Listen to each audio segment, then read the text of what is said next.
SADC Chairmanship in the end of Mnangagwa ashiperi mushe murezi papane yaenda nakakubatire panapa iri kubuda yenyongo paZimbabwe moza ndovakona kufambira nhau ndovakomana vafambira nhau zvemandoro kwati sarabina mashoko avachitaura panapa panhau yeuchairmanship neend of Mnangagwa ribo subscribe like otina on the bell icon tinoda paindi paonyera vachiti the political tragicomic proportions of some of our situations in Zimbabwe deserves a third eye examination.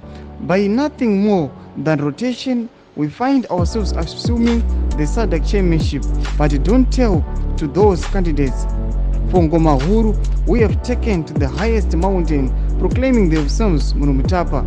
Perhaps the baby-making Olympics, but certainly not by the baptism of a most corrupt order, even since Obium sent mission to these lands between the Great Zambezi and Limpopo rivers. The most dangerous leadership in one that is totally indifferent to the mass indignation of its citizens.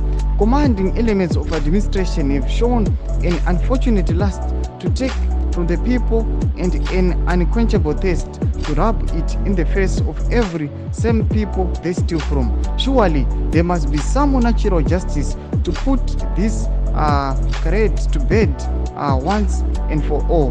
Fortunately, the gods and spirits of this realm of Zimbabwe are not crazy, and neither are they resting. The deep damnation of the taking off of the wicked amongst us is not only quite upon us, but the lessons of their demise shall be forever instructive. Mashoko anobuda nyoko panapa pa the Zimbabwe vatora mashoko the massive corruption iri munyika yeZimbabwe vachiti aiwa the SADC inofana kumbona zvinhu zvakadai so aiwa muri Zimbabwe tikuona kuti vakomana ava ndo vari kuuya vachiadvocata vachiti aiwa the end of it Mnangagwa chinotize mafungiro enyu vari kudii pamusoro pemashoko awo pinai comment section medu sauno subscribe kulike chinotina on the bell icon.